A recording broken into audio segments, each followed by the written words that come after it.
And welcome to XC in the Huddle with Dan and Jacob. I'm Dan. And I'm Jacob. And what a wild Saturday.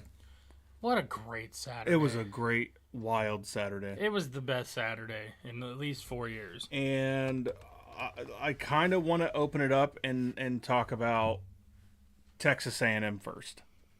That was a Friday game, my sir. It sure was. My sir? It sure was. You know, we're just going to roll with it. Yeah, we're going to roll with it. We roll with the punches here at XC in the Huddle. Sometimes words are hard. Yeah. So we open up with Texas A&M at Texas, which was a really good game until It wasn't. 8 minutes left in the fourth quarter. Is this the Arch Manning that they had been waiting for all year? I think so. I think that this is the Arch Manning that we thought we were going to see week one against Ohio State. Week 1 Arch Manning was pretty bad. That looked more like Eli Manning. Sure didn't look like Peyton at all in his college or his professional year. Peyton was a great college quarterback. He was a great college quarterback. Should have won the Heisman. Should have won the Heisman. Definitely Ryan Leaf didn't deserve that shit. No. Just like Keith Byers should have won the Heisman over Doug Flutie. There's so many of those, and this is a weird tangent I'm going on that's like, was it the best player that season? Scott Wilson says Ohio State rules college football, and that is 100% correct. 16 games in a row without a defeat going back to the playoff. Well, 12-0 this year, and then we had 4. Yeah, 16. 16. And Ryan Day is now. We finally got that monkey off our back. Yeah, we did. This past yesterday. Past yesterday. Yep. Yep. It was a day to remember for all Ohio State great fans. band, by the way. Yeah. Day to remember. It's a great band. Yeah. So let's open up. Continue talking about Texas A&M and Texas. That was the Arch Manning that I thought we were going to see at the beginning of the year. It's a shame that it took until the end of the year to see that. And he honestly, if you look at the stats aren't the whole picture. It's not. Of the story. Because if you look at the stats, not a great game. 179 yards in the air and a passing touchdown, 53 yards on the ground and a rushing touchdown. Not spectacular stats from good old Archibald Manning. I don't know if that's his actual name, but that's what I'm calling him. I think it's probably Archie. It's Archie. But there's some stuff that I want to go by. So Marcel Reed had 12 carries for 71 yards, 0 touchdowns. Reuben Owens had 13 for 48, 0. Reuben is a great sandwich. Yeah, Reuben is a great sandwich. Had 13 for 48 and 0 touchdowns. E.J. Smith was 4 for 27 with a touchdown, and Casey Concepcion had 1 for 8, and that was for his only touchdown of the day. That was the rushing for Texas A&M. Total of 34 carries for 157 yards. Not too shabby. Not too shabby. But when you all. look at Texas, yeah, Texas had 35 carries, and I'll let you go into the player stats for 218 and 2 tutties. Yeah.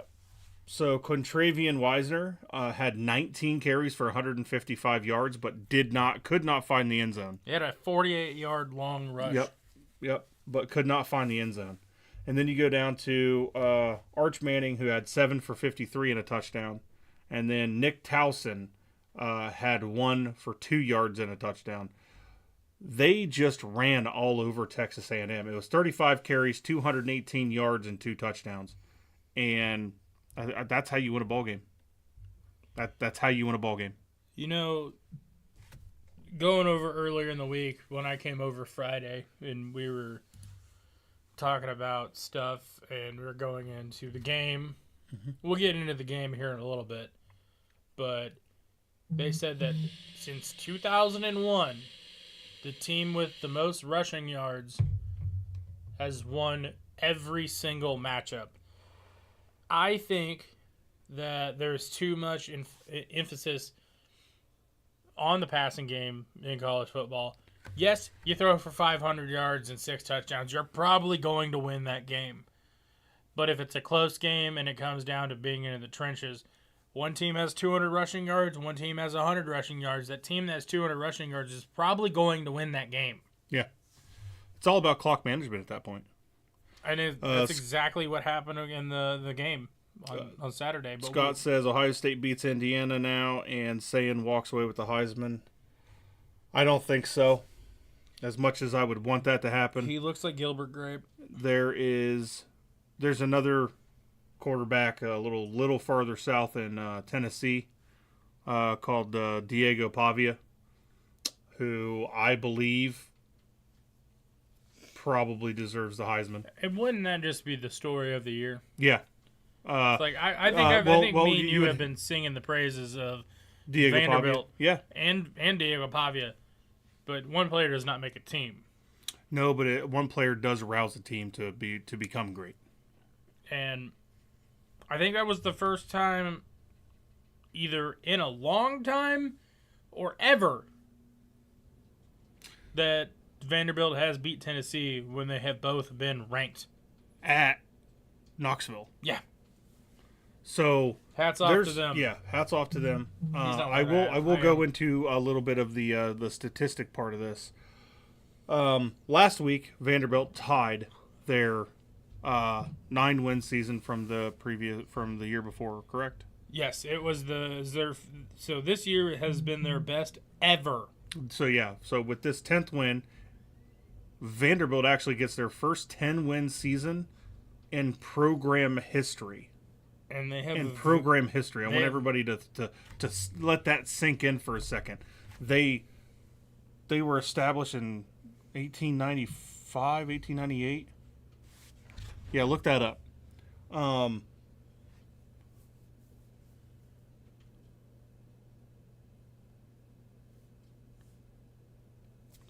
So the school was founded in 1887. 1887. But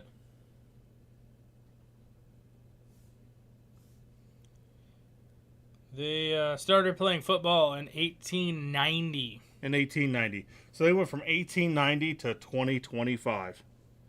Their first game ever, they won against Peabody. No idea who. But they won 40-0 in their first ever game. That kind of gives me an idea. Did Ohio State win their first game? Yeah, I'm pretty sure. I think their first season that they went undefeated. I think. It's been a while. Yeah, I don't agree with that, Scott. I think Pavia will finish first. Then because he's a senior, it's just how it's been going the last few years. I think Diego Pavia wins the Heisman. Ooh. Their first ever game, their first ever season, which is also in 1890, they went 1-4. Oh. They beat Ohio Wesleyan 20-14, and then lost to the Dayton Athletic Club 50-0. Oh, Worcester 64-0. Denison 14-0, and Kenyon 18-10. That was the first ever season in Ohio State football history. 1-4, but they won their first game ever.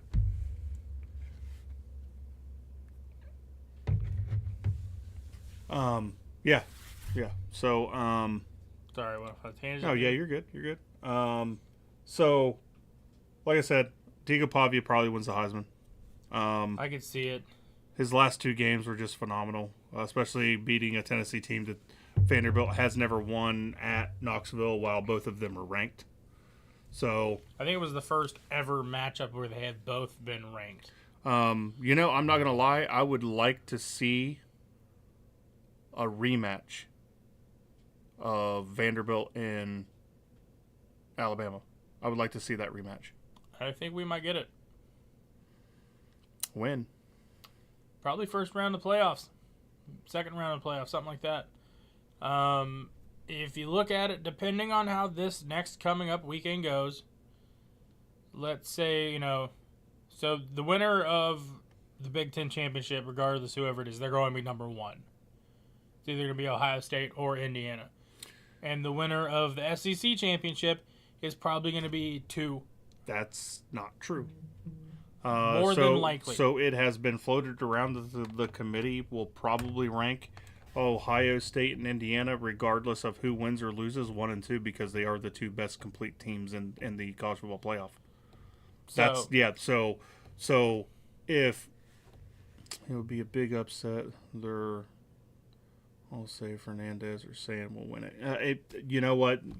We all thought that, was it Justin Fields and Chase Young, 2 Ohio State players, were going to win the Heisman a few years ago, and they gave it to a senior quarterback.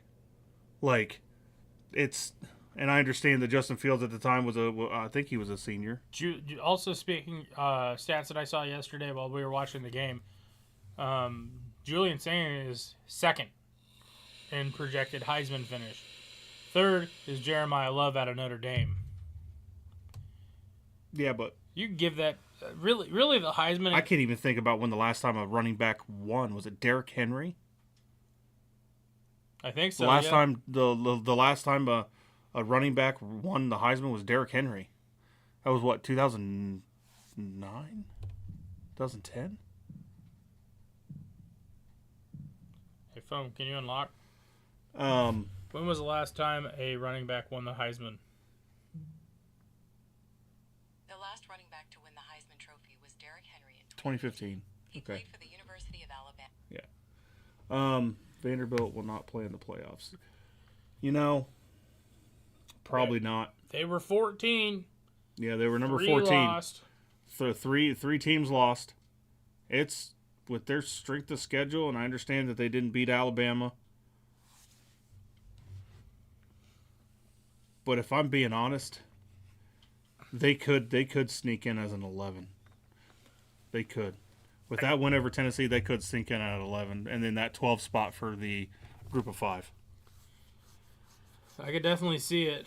I mean, so let's go over the games real fast. So we have Indiana at Purdue. Indiana it was a smoke show. That was a Purdue moment. 56-3. We just talked about Texas A&M, Texas over Texas A&M 27-17. Georgia in a very close game with Georgia Tech, 16-9. Yeah, not a real strong performance for Georgia, but really also was not.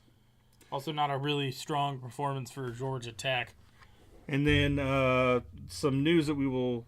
The only 3 lost team with a shot is Texas. That's because the committee's riding their Johnson. Yeah, that's fair.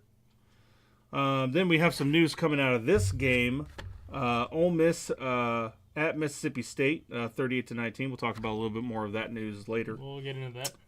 KU does not become bowl eligible as they fall to Utah, 31-21. Giving up 21 points in the 4th quarter and making me very sad. Again, you get used to it as a KU fan.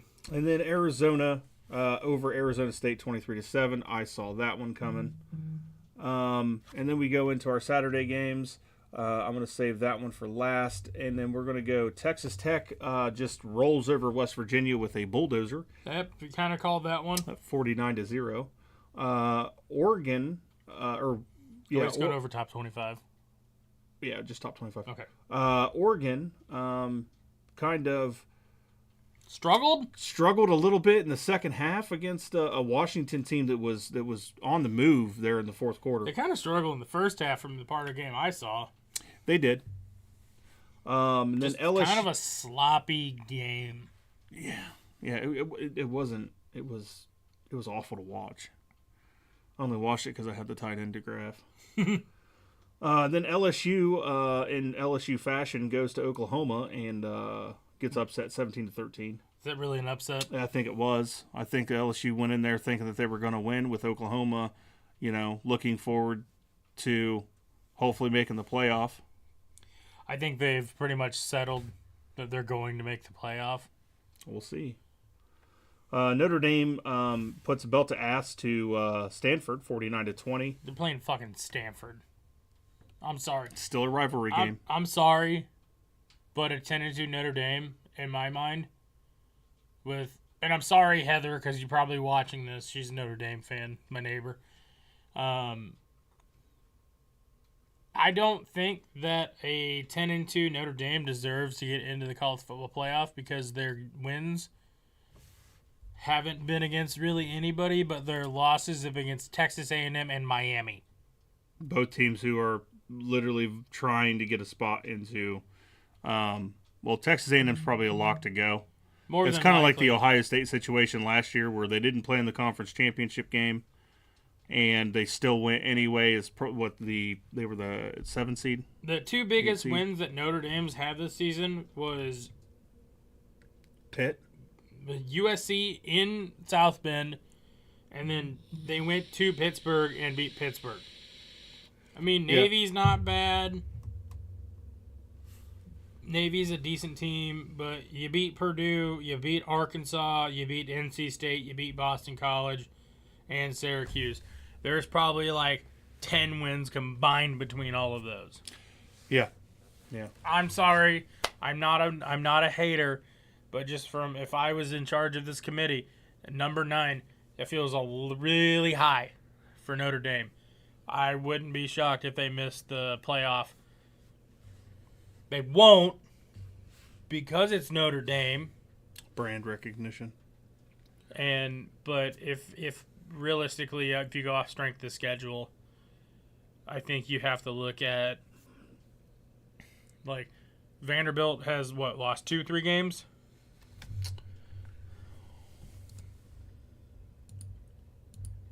Vanderbilt's lost 2 games. Those 2 games are against number 20 Texas at the time and number 10 Alabama. Yep. That's their only 2 losses. But they beat LSU, Mizzou, South Carolina, and at the time all of those teams are ranked. And Tennessee. In my mind, Vanderbilt has more. Notre Dame is a beast. They should definitely be in. I think one of the few teams who would have a shot at Ohio State because of their running game. I don't think so. No. I think the team that has a shot at beating Ohio State is Indiana. And we're going to find out this weekend whether or not that's going to happen. Indiana's front 7 are probably some of the best front 7 in college football. The only other team that I could think of that has a better shot, maybe Georgia. I was going to say Alabama. No, Alabama couldn't stop a leaky faucet. Well, now the only reason I say Alabama is because Alabama, for some weird reason, when the games really matter, they just play over where they have been all year. Yeah. And other than that, they're just kind of like mediocre. Hey, let's beat up on Samford. That stops next year. Good. It's bullshit, and I hate it. Speaking of Alabama over Auburn. Excuse me. The Iron Bowl. 27-20. That game was tied with 1 minute and 20 seconds left in the fourth quarter. Super disappointing game. If I was an Alabama fan, which thank God I'm not, I don't have relations with my sister, but if I was an Alabama fan, from the chat, Lauren, roll Tide, y'all. Yep, we'll roll you right back out into the Tide, right back out in there. I'm just going like I'm like I don't give a fuck today. No, it's a cousin fucking bowl. Whoa! I don't think you can say that on Alabama YouTube. team versus another Alabama team. I'm just. No hate, but hate. I hate Alabama. I'm not even gonna sugarcoat that. You're in trouble, she said. Wow. Well, I don't make the names up. I just do in my head. All right.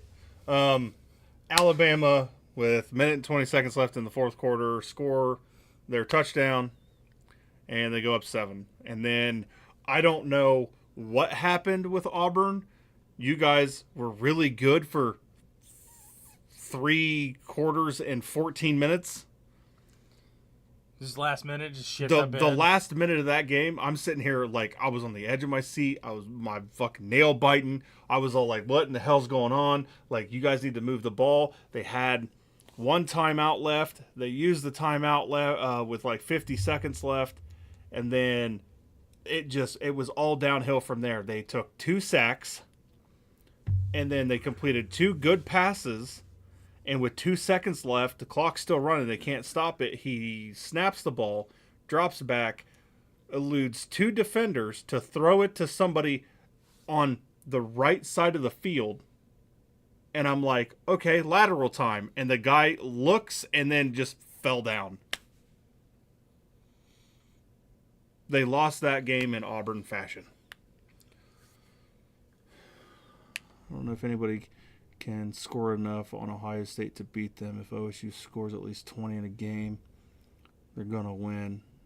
Best defense in the last 25 years, giving up 8 per game. Yeah, that's true. But we'll get into that here in a little bit, too. Yeah, we'll get into that on the Ohio State and that team up north game. Next game, UCF at BYU. BYU solidifies itself into the conference championship of the Big 12. Kind of a scary first half. It was. BYU was losing, wasn't it? If you're in the Storm and Mormons. Yeah. They were losing there for a minute. I think it was, if I can unlock my fucking phone, fingerprint recognition.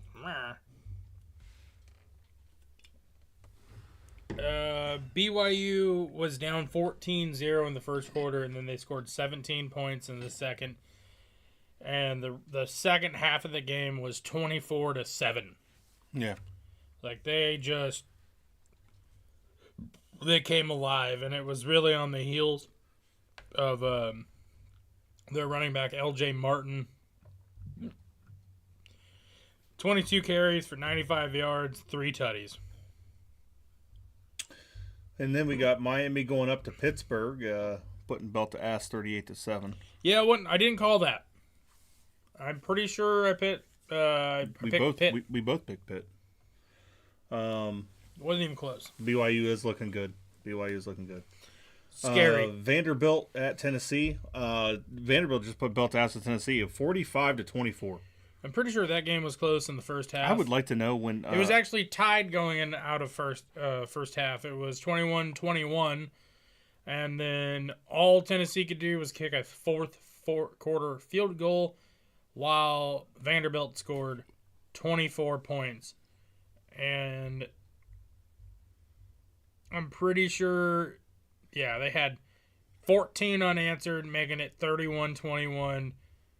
Beginning of the fourth quarter, why can I not talk today? Tennessee kicked the field goal, and then just touchdown and another touchdown. Diego Pavia went 18 for 28, 268, 1 touchdown, 2 picks, and that is why I think he might not win the Heisman. If you look at his total stats for the year, just passing, 3,192 yards in the air, 27 touchdowns, 8 picks. And who I think has a good shot to win the Heisman, played Friday. Fernando Mendoza for Indiana has 2,758 passing yards, 32 passing touchdowns, and 5 picks. Well, let's see if we can change that on Saturday. We might change that on Saturday, but, that's... I think it's going to be a Big Ten player this year. And then we go out to the West Coast for the rivalry that happens once every couple years in the Coliseum. USC takes on UCLA. USC looked good. UCLA also looked good if they had better receivers. I just think both teams look bad, personally.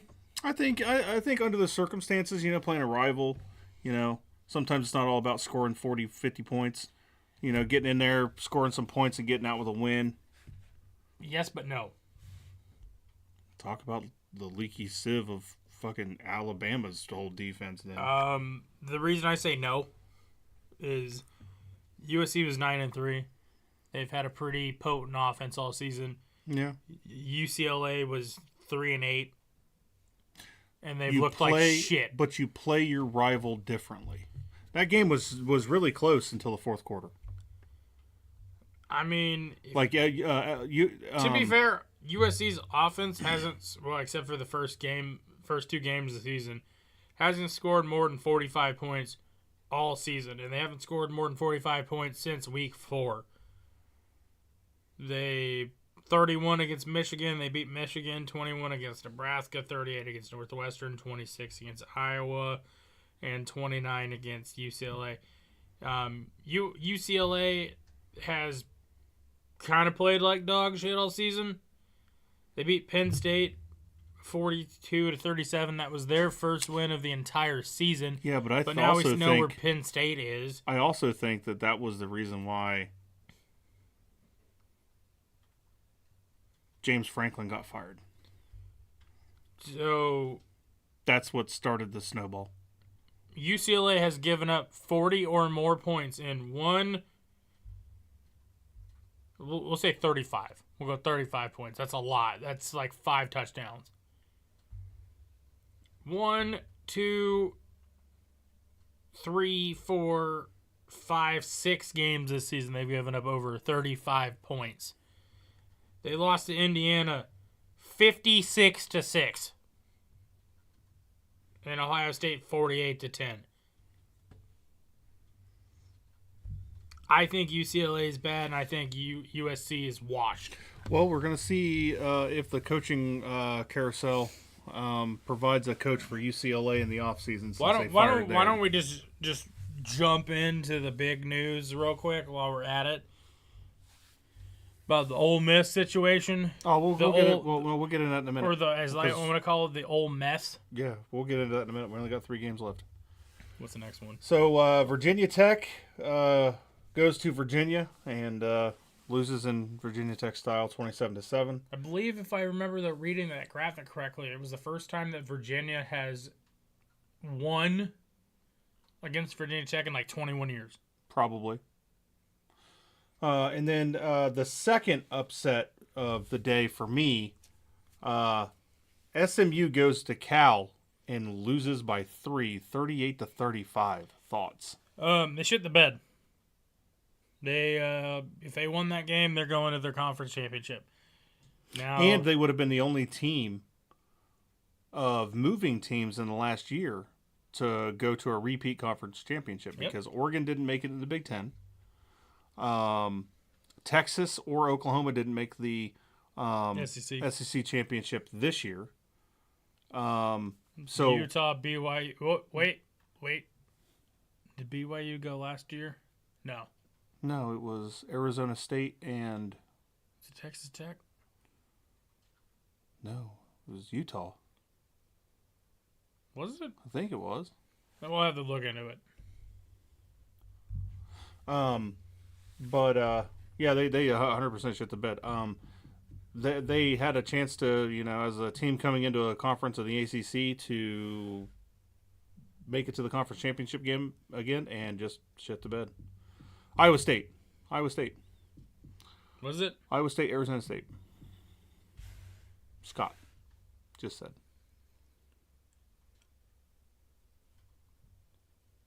It's weird. It says Texas and Oklahoma State. This is 2009. Well, that was not last year's. Yeah. Iowa State and Arizona State.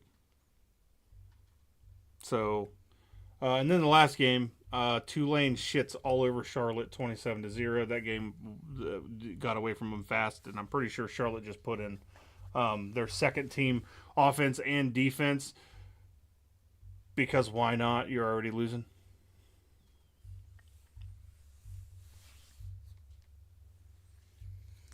It's really funny how many records are held by Texas in the Big 12 championship. Yeah. All right, now let's go to the Ole Miss. The Ole Miss. So it was brought to everybody's attention through Yahoo Sports this morning after Lane Kiffin's press conference that he basically said Ole Miss is not good enough to compete in the college football playoff and that he would be basically departing for LSU as soon as he can. But then the athletic directors and everybody said, well, what about us? Like, we're in the playoff. And then he had a meeting with the players. And I guess he's not coaching. Thoughts? Just another thing that makes me hate Lane Kiffin. And another thing that makes me very, very not wanting to, but agreeing with something that Nick Saban said either over the weekend or in a press conference before the weekend, but I'm pretty sure it was on College Game Day on Saturday. College football needs to change some rules. I don't think that the college football needs to be more like the NFL or the NFL needs to be more like college football. But regardless, you fire a head coach during the midseason, 100% your offensive coordinator, defensive coordinator, somebody in your program needs to be your next head coach. But that also being said, if your head coach decides that he's going to leave after the season's over and the regular season's over, he still has to coach the rest of the fucking season. It is 100% unacceptable. It is not fair to the players. It is not fair to the fans. It is not fair to everybody who loves college football. If this was any other team other than Ole Miss, so say this happened to LSU. Let's say this happened to Ohio State. Oh, Let's say people- Ryan Day. people would riot. Exactly. Yeah. Let's say Ryan Day all of a sudden up and goes, I don't want to coach at Ohio State anymore. Ohio State isn't good enough for me. I'm going to go coach at insert school here. I 100% agree, Scott. He said I wouldn't want him coaching now, not if he basically said Ole Miss isn't good enough to compete in the playoffs. That's basically what he said. But He does not have the personnel to make a complete run in the playoffs. And I'm sitting here like, you are where you are, and if you look, their only one loss to Georgia was it a one-score game? I think It was like a one score, and you shit the bed on that one. That you called the wrong play. Like, you got to take some personal responsibility. But that also being said is if you're going to leave the program and you're going to be the one that's, you're calling the shots and you go, I'm not doing this anymore. I'm done with the season. I'm done with this. I'm going to another school. At that point, you should forfeit. Players, coaching staff, any entitlements and everything, that's forfeit and off the table. You're not allowed to contact the coaching staff. You're not allowed to contact any players if you go from one college to another until after the end of the season. And right now, the Ole Miss season is still going on. They are still going to the playoffs regardless of what happens because they're not playing in the conference championship game. They're on the back seat. They're ranked number 6 right now. So they still have a shot to make a run at the playoffs like Tennessee did, Ohio State did, Indiana did. They're going to be in that 8, 9, maybe 10 in that seeding and those numbers there. So at what point do you file a lawsuit against Lane Kiffin for going after coaches that are still, you know what I mean? Like, there's no rules saying that you can't do that. There needs to be But there's fucking morality. There needs to be some sort of, like, the NFL has some sort of arbitration laws in place where it's like you can't go. This is essentially poaching a coach. Yeah. And LSU should be fined because they have been stirring the shit up. But Lane Kiffin should also be fined. He should be fined some sort of millions of dollars. And LSU should also be fined some sort of millions of dollars. Doesn't he still have money left on his contract? Yes. I think that should be null and void. Check it off. I also think that because of what he's doing, Yeah, check it off. I think they should not necessarily, death penalty. Honestly, now I'm saying it out loud, and I said death penalty. I think this should be a death penalty situation. You're going after another coach for another team. That coach has now decided that he doesn't want to coach for that school anymore. So let's say Ole Miss gets in, they're the 6th, 7th seed, and they play Notre Dame. Yeah, Notre Dame. And they just get absolutely blown out. Death penalty. LSU should be bowl eligible next year for this. You want him? Absolutely. Giving LSU a bowl ban because of this? Yes. Yeah. That's kind of what I'm saying. Not a death penalty. That's kind of like a no show clause. Yeah. Yeah, absolutely. Make them not bowl eligible because you wanted to poach coach. Easy as that. Shit doesn't work in the NFL. Yeah, it doesn't work in the NFL. You can't even talk to players. Yeah, you're not allowed to talk to players in the NFL while they're under contract. There is a limited window when, I think it's like 3 months before the contract is up is when you're allowed to talk to them up until they sign. And I think that's kind of how it should be. We're paying NIL money to keep these players at colleges, and we're paying coaches ungodly amounts of money to keep these university football programs running. And I think that there should be penalties for that. If you actively say, I'm leaving for a rival college in the SEC, like it is with Ole Miss and LSU poached Lane Kiffin. As soon as I'll never be able to prove it. I'll never be able to prove this. But as soon as they fired Brian Kelly, I guaranteed you they fucking called Lane Kiffin. And they fired Brian Kelly on October 29th. Wasn't it pretty shortly after that Lane Kiffin went to Baton Rouge? That was 2 weekends ago. They flew his family down for a tour of Baton Rouge and New Orleans. And they spent like ungodly amounts of money on taking his family down there and showing them Louisiana and stuff like that. And at that point, you fucking knew Lane Kiffin was going to take that job. He was being coy about it. Do you know what I can't wait for? What's that? LSU to not do shit like every team that Lane Kiffin's ever coached. Like Scott said, they should not be bowl eligible. Hell, you know what? You want to hire a coach that does this to another college? I think you should have scholarship revocations. Yeah. You know what? Take away 10 or 15 scholarships of the players that you're going to bring back down there. Take away a big chunk of your NIL money. Yeah. Be like, NIL money sanctions. Use it to other sports, obviously, because those kids still also deserve to get paid. But be like, hey, you're supposed to get $10 million to your football team. Guess what? Now you get 5. Yeah. Figure it out. Yep. Figure it out. And then we're going to talk about the game. The game. Oh, what a game. What a game it was. And it did not start out the way that I thought it was going to start out. I was hoping for a fight. I was hoping for more of a beatdown. Michigan comes out swinging, scores 2 field goals. We score a field goal in the third, and then it was all Ohio State after that. Ohio State scores 14 in the second quarter to Michigan's 3, bringing the total to 14-17. And nope, that's not right. That's 17-9. 17-9. I'm sorry, 17-9. And then Ohio State scores a touchdown in the third and a field goal in the fourth, bringing pretty sure it was like at the end of the fourth. Mm-hmm. Bringing the total to 27-9. Some of the stats coming out of here.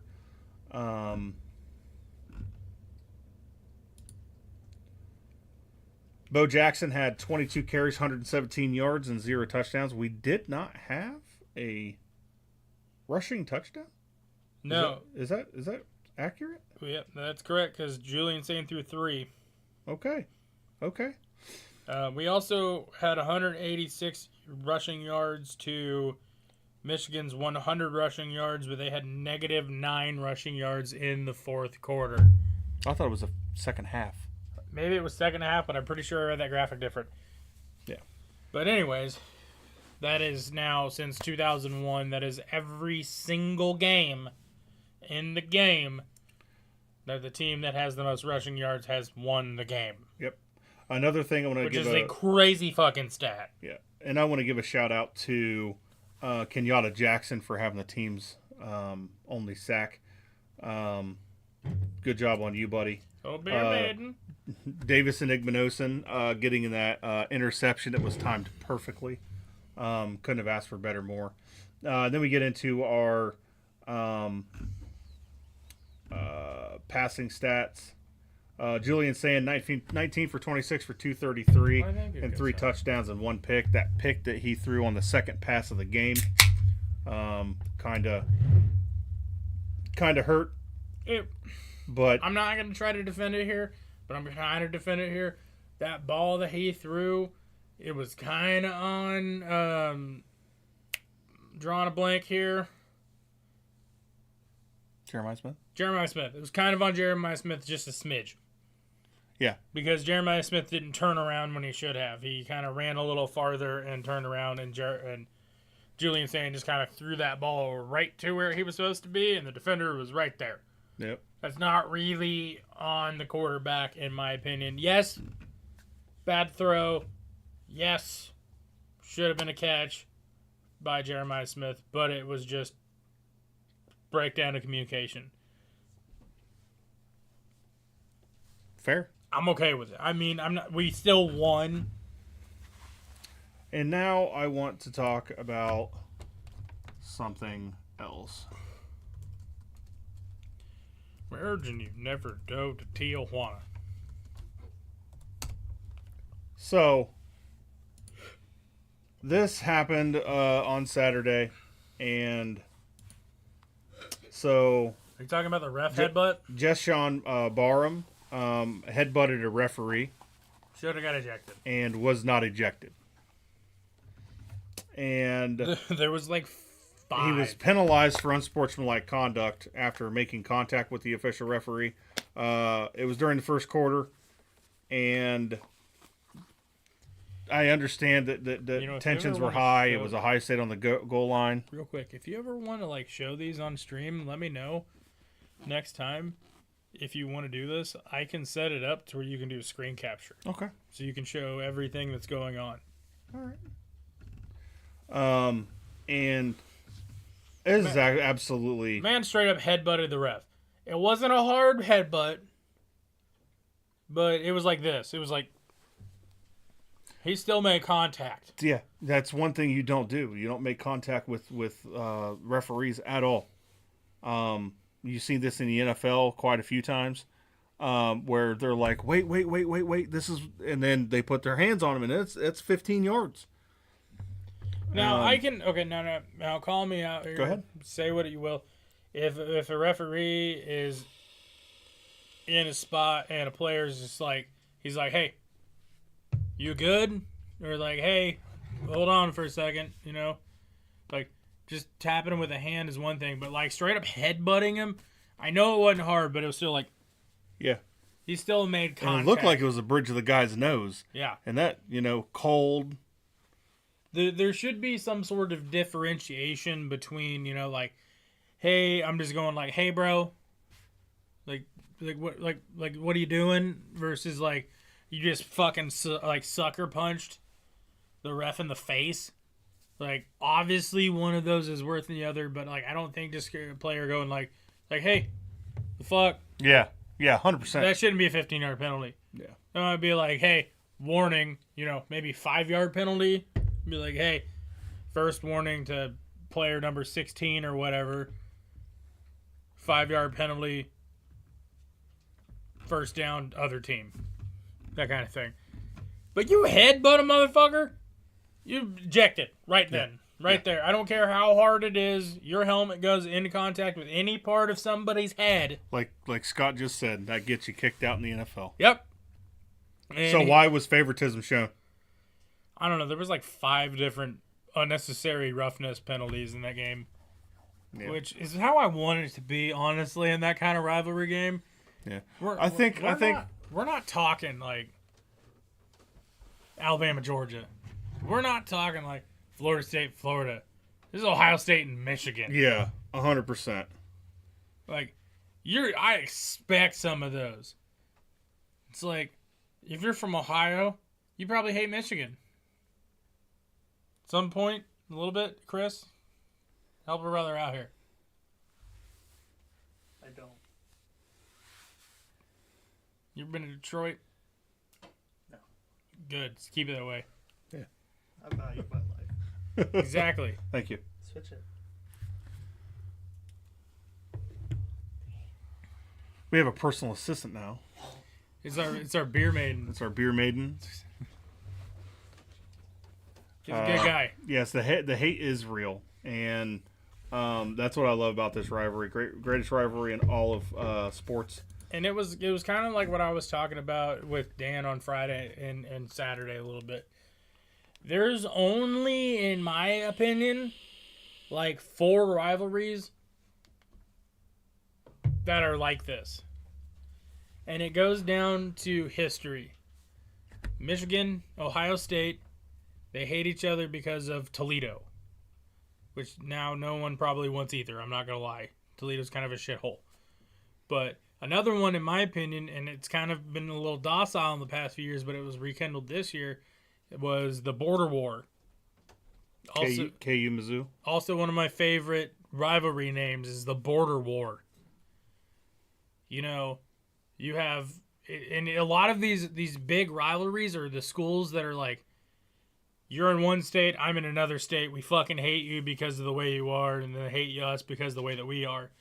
But Mizzou and KU, if we've never talked about this, I'm going a little history here, is so Kansas was known as Jayhawkers, Missouri was known as, I don't remember what they were.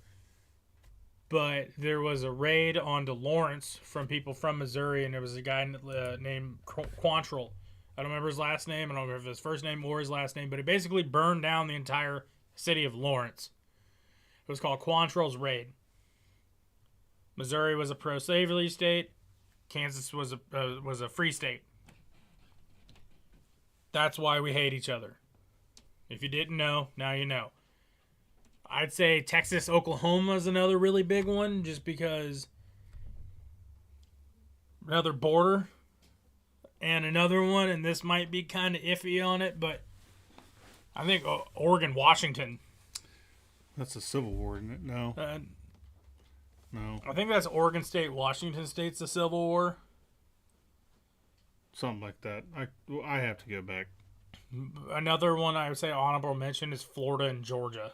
No, Missouri was the show me state. Still is the show me state. Still the show me state. Depends on if you go down to Prospect Avenue or not. They might show you something for $20. Yeah. You might not want to see it, but they're going to show you. And it's like, oh, God, put that away. Give me $20, I'll put it away. Okay, here. You fuck away from me.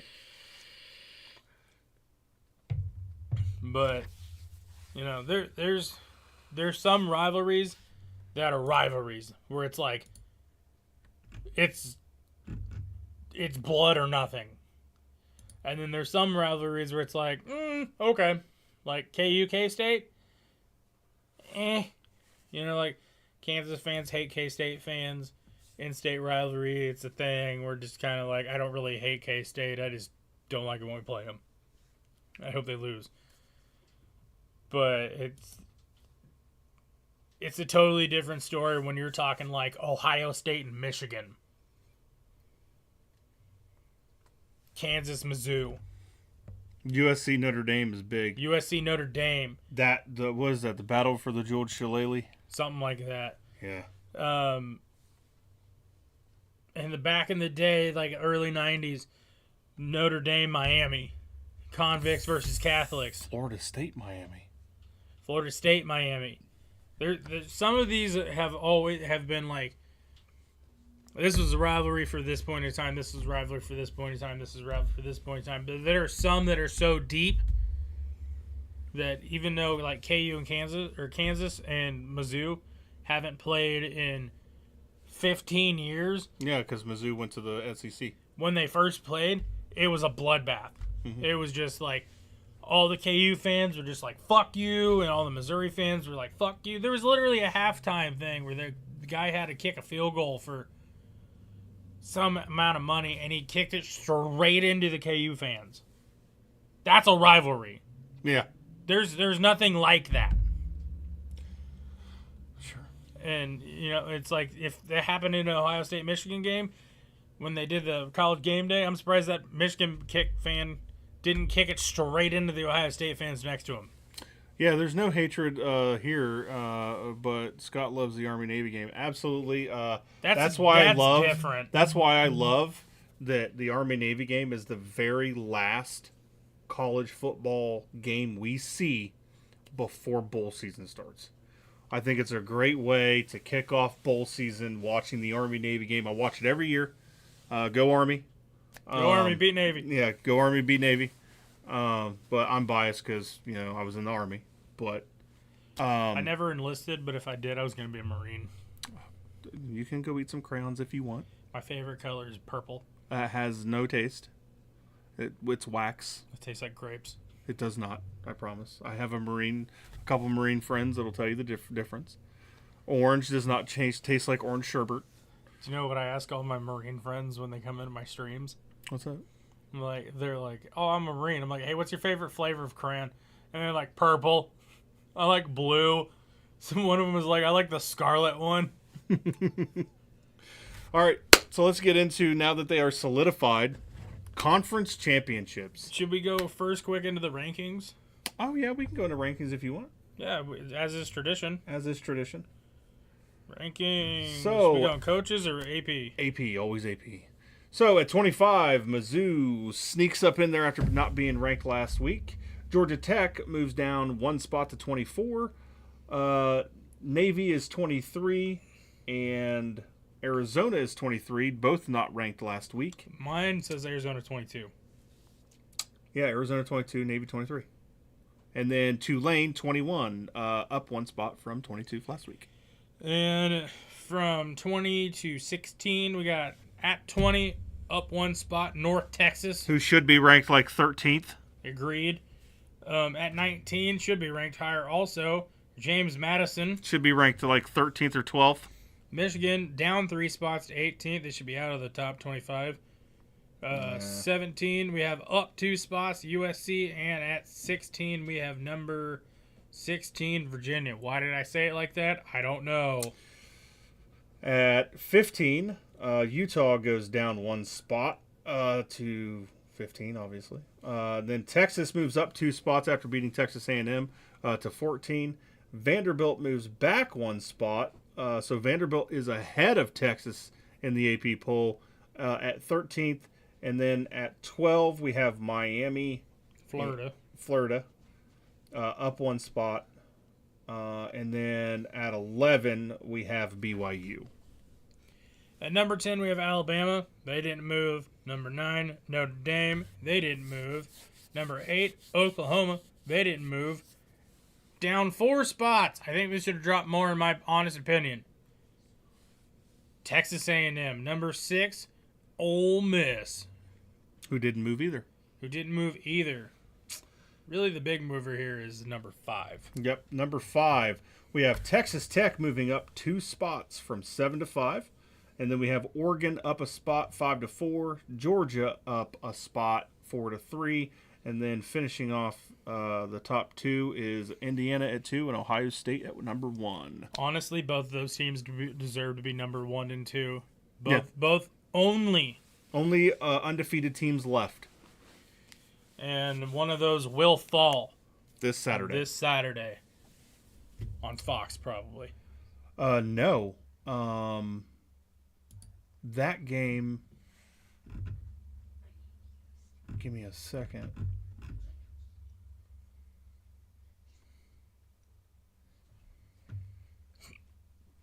Oh, it is gross. Just threw up a little bit. 7 p.m. on Fox. Yep.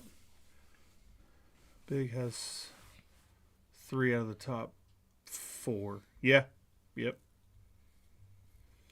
Let's go up. We'll start with the Friday games. Kennesaw State at Jacksonville State, 6 p.m. on CBS. We got the That's line. Conference USA. Yep. We got the line at 1.5 over under 58.5. Give me Kennesaw State. I really like that. I was going to say the same thing. Give me Kennesaw State. Next up, we have also at 6 o'clock on Friday, we got Troy at James Madison. I don't know if these are neutral site games or not. Okay, so the first one is played at Jacksonville State's Stadium, Amherst Stadium in Jacksonville, Alabama. And then the Troy and JMU game is played in Harrisonburg, Virginia. Yeah, so James Madison Stadium. So give me James Madison in that one. Yeah. I don't think Troy holds a candle to him. James Madison, honestly, in my opinion, has a chance to make the group of 25 or group of 5. Yeah. But the big one is the next one. Yep. The big one is the next one, where the University of North Texas goes down to New Orleans to take on number 24 Tulane. The winner of that game will more than likely. Can we stop 1 second? Yeah. I want to talk about that previous game for a second. Did you see the spread line? No, it doesn't. spread- It doesn't show. The spread for Troy JMU is 22.5. Yeah, it doesn't show here. I'll let you see. It doesn't show on my phone. Oh wow, yeah, it's 22.5. It opened up at 22.5 this morning. James Madison's about to put some belt to ass. Have they played yet this season? My phone's being stupid. They have not played this season. So, but James Madison has beat everybody they played except for Louisville, By double digits. except for Georgia State. Yeah, Georgia State's a rivalry. 14-7. But yeah, North Texas, Tulane, go. Spread's 2.5. 2.5. Give me Tulane, but don't color me shocked if North Texas pulls this out. I think the winner of this game represents the group of 5 in the college football playoff. That's exactly what I thought too. I'm going to tell you, because the spread says 2.5, but the over/under says it all. 67.5 over/under. you got 11-1 North Texas team versus a 10-2 Tulane team, and that Tulane team has been playing people hard North Texas has been playing people hard. all year. Yeah, but I think Tulane has a better strength of schedule because they lost to Ole Miss. That's all the only people that North Texas lost to, or is that Tulane? They lost to UTSA, which is kind of not great. But they haven't played North Texas all season. Tulane has beat Northwestern. That's a big school. Duke, they're in the ACC championship. They beat Army. They beat East Carolina. They beat Memphis, FAU, Temple. Okay. North Texas' only loss on the season is at the time to number 24 South Florida. I mean, South Florida finished strong this year. They beat who did they beat to open up? Was it Florida State? No, Florida State beat. Florida. They beat Florida. They beat Boise State and then Florida and then lost to Miami. Yeah, but Miami is also in the playoff, probably. And then they lost to, this is South Florida, they lost to Memphis and Navy. That Navy game was very, very close, though. But they beat North Texas 63-36. And that is the only loss that North Texas has on the season. So I think this is going to be a good game. I think it's going to be a good game, too. My eyes are going to be glued to the TV on this one. And then that's a 7 o'clock game kicking off in New Orleans, 8 o'clock Eastern time. And then we got the battle for the Mountain West. UNLV at Boise State. Give me Boise State. Boise State's only loss on the year against South Florida, Notre Dame, Fresno State, and San Diego State. They beat UNLV earlier this season 56-31. I don't think this game's going to be particularly close. Okay, that's fair. But it's a conference championship, so anything could happen. And the game is in Idaho? It is in Boise. It's in Albertson Stadium. Yeah, that is in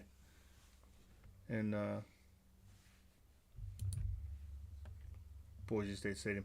All right, and so we're just going to go with these by the times. So at 11 a.m. next Saturday, the Big 12 championship kicks off with BYU going down to Texas Tech. Game played in Arlington, Texas. In AT&T Does Stadium, BYU in Jerry World? Does BYU get revenge on Texas Tech after losing to them during the season? I don't think so. You don't think so? No, I think Texas Tech they're playing for a first round bye. Okay. If they win this game, they're number 5. They got to hope for some witchcraft in the committee, but yeah, if they win this game, I think they have a legitimate chance of having a That first round might bye. solidify them as the third or fourth team. Like I said, if no matter what happens between Ohio State and Indiana, they're probably going to be ranked number 1 and 2, unless one of them blows each other out, and then at that point you got to reevaluate. But let's go to some Maction. Some Maction. We got Miami, Ohio at Western Michigan, played at Detroit Field in Detroit, Michigan. Give me a Miami, Ohio. I don't know. I'm actually gonna take Western Michigan on this one. I like their offense. It's just a matter of can you lock down the receivers of Western Michigan? I don't think so.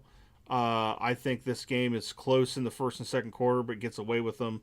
Give me Western Michigan 34 and Miami, Ohio 21. Okay. Next up, we have the SEC Championship played in the Mercedes-Benz, not Superdome, but at Hotlanta, Georgia. Hotlanta. You got number 4 Georgia versus number 10 Miami. Not Miami. Damn it! I'm looking at the wrong thing. Alabama. There we go. Honestly, give me Georgia, but don't color me surprised if Miami or not. Fucking Miami. Why am I saying Miami? I don't know. Alabama. Somehow pull this off. It's very hard for a team to beat another team twice in the same year. But you know who did it last year? Georgia. They beat Texas twice last year, once during the season and once in the SEC championship game. Give me Alabama. Give me Alabama to really shake some things up. Yeah. At that point, if Alabama loses, do you think they're left out of the CFP? No. They're number 10. It's Alabama. They were left out last year at 9-3.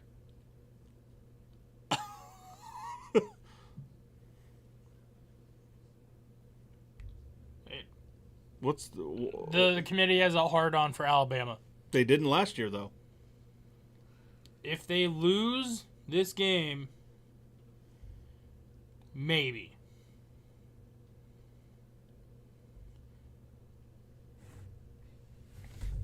Who are Alabama's losses to? Florida State. They lost to Florida State, and then I'm pretty sure they lost to it was Oklahoma. Who's also in the top 10. Who's ranked But they ahead beat of them. Georgia, they beat Vanderbilt, they beat Mizzou, and Tennessee. All ranked? All ranked. Yeah, it's kind of hard to leave somebody out like that. I think if they get in, I think they're 11. I think they drop one spot and they somehow get it in as 11 seed. Okay. But- Leave the one. Yeah. Do the next one. The next one we have based off time is the ACC Championship, because I'm leaving the last one for you. This game's going to be in Charlotte, North Kakalaki. Pretty sure that's where the Carolina Panthers play. Yep, Bank of America Stadium. You got unranked Duke versus number 18, Virginia. Virginia's favored by 3. I don't know if they played this season. They have, and Virginia throttled them 34-17. I think it's about the same. I think Virginia gets their first ever ACC championship, which is really funny because at the beginning of the season, nobody. Yeah, if you would have put $100 on Virginia to go to the ACC championship, I think they were supposed to finish 14th. I think they were a plus 1,600 to go to the ACC championship, not win it, just to be there. So plus 1,600 on $100, I'm thinking, what, 16 grand? something like that. It was ridiculous. And then 7:00 on Fox, Indiana at Ohio State. Played at Lucas Oil Field. Stadium. Whatever. Put some respect on my team's stadium. So Scott's early prediction: Ohio State 31, Indiana 16. Subject to change. Okay, I'm going to give you my prediction. I think the defense for Ohio State shuts down Indiana. Give me Ohio State 45, Indiana 6. I think this game's going to be a little bit closer than that, but not much closer. I think it's going to be a close first half, just because from everything I've seen this year and all the games that I've watched, Ohio State's not the best first half team. They're more of a second half team, and they have been all year. Scott says boom. Yeah, I'm laying it all on the line. I think the Big Ten championship game, because Ryan Day hasn't won a Big Ten championship game since 2019, 2020. I don't think he's ever won one. Yeah, we went to the national title with Justin Fields. But I don't think we won that year. Yeah, we did. We haven't beat Michigan since 2019. Well, that would have been the year we won the Big Ten championship game then, huh? There was a graphic on the game the other day that said the things that he hadn't done. He won a national championship, hadn't beat Michigan, hasn't won a Big Ten championship. Since 2019. Under Ryan Day. No, Ryan Day's beat Michigan. He beat Michigan the first year. He was head coach. The graphic was wrong. I thought he hadn't beat him. No.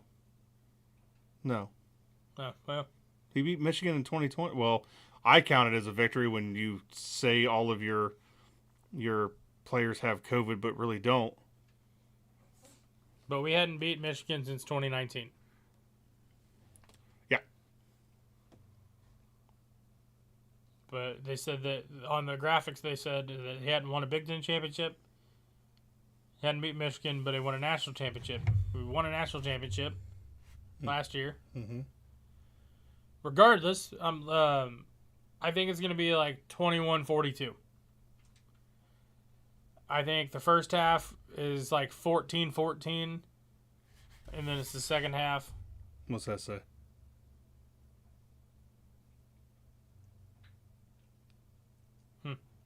He has 2 Big Ten championships, 2019 and 2020. Well, that graphic was wrong. Yes, it was. Now, do you know Ryan Day doesn't have a Heisman winner, but neither did Urban Meyer while he was at Ohio State, because he did coach at Florida, and Tim Tebow did win the Heisman Trophy. So Urban Meyer does not have a Heisman winner under Ohio State. Luke Fickell didn't. But Dude, Woody Hayes? yeah. How long did he coach at Ohio State? Well, 16 years? But I think we're due for one, because the last Heisman Trophy winner was under the Senator himself. Good old sweater vest. Jim Tressel? Jim Tressel. Is he a senator? Though they called him the Senator. Oh. But yeah, Ohio State's due for a Heisman Trophy. I hope it's Julian Sayin this year. I don't think it's going to be, but I really do hope so. And if it's not him, Jeremiah Smith needs to win it either this year or next year. I think him getting hurt towards the end of the season kind of hurt his stats. Fair. It's really hard. Troy Smith was the last Heisman Trophy winner, and it was under Jim Tressel. Wasn't Ezekiel Elliott really close? No, he wasn't very close, but Justin Fields was, and Chase Young. C.J. Stroud too. C.J. Stroud. We've had people be really, really close, but I think that the Heisman committee is biased on giving Ohio State another Heisman Trophy winner, because I think right now we have 7 Heisman trophies, and they don't want to see. I think Notre Dame has 8 or 9, and I don't think they want to see Notre Dame dethroned yet for having the most Heisman Trophy winners. Or USC has a lot of Heisman Trophy winners. It'll probably be like If it's not Julian Sane, it'll probably be Jeremiah Love Probably. for Notre Dame, just Probably. because they got a hard on for Notre Dame. I don't understand it. They just watched Rudy too many fucking times. Terrible movie. Calling it. Yeah. All right. That has been our episode of Exiting the Huddle with Dan and Jacob.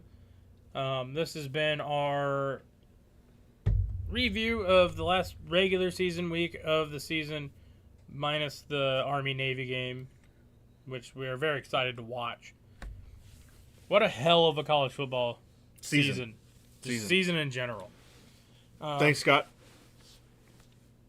Again, like I say every week, thank you guys so much for watching. If you haven't already, please consider subscribing. Share this with your friends. Show them that we sometimes kind of sort of know what we're talking about. Helps us grow. Makes us happy. And we like being happy. Because I'm happy. Because I'm slappy. If you haven't, join the Discord. It's where we get to talk to you a little easier. We can talk to you when we're not streaming. Leave us some suggestions or your what am I trying to say here? Like suggestions for things you want us to talk about or your predictions for upcoming games coming up later this final weekend before playoffs bowl games. Yeah, I think this episode right here is a good episode to let everybody know that there will be an episode next week to talk about the conference championship games, and then I think we'll take a little bit of a break. And once the first round of playoffs have ran, we will have an episode either the day after on Sunday, or we will have that episode for the first round of the college football playoffs that Monday. So either Sunday or Monday, schedule depending. We'll get those out to you, and then we'll pick up every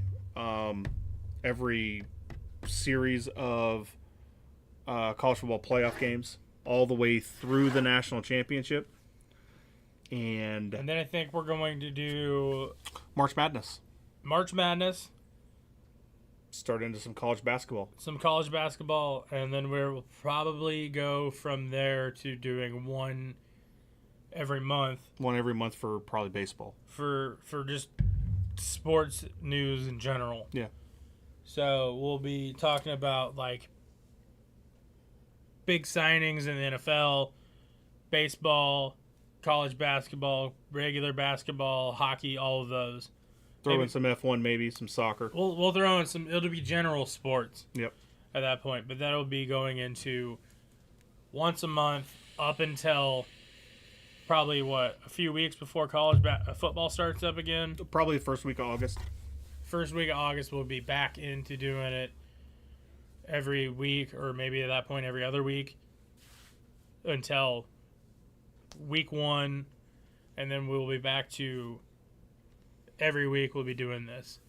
And that's kind of why I'm asking everybody to join the Discord. Get in there, chat with us. Talk about things. If you go to the Exiting the Huddle YouTube page, there is a non-expiry Discord link in there. So just click in there, join, introduce yourself. Yeah. We'll put in a meme page if you guys have some memes you want to share in there. If you had a funny story, you want to watch a YouTube video, that kind of thing. But we will be doing this until we're not. Yeah. Until we rebrand, or I finally finish putting together the studio. But yeah, right now we're doing this in front of my back door. Yeah. Just right here. Yeah. It's a door. But big things to come. Yeah, big things to come. So, I'm Dan. I'm Jacob. And break. You guys have yourself a great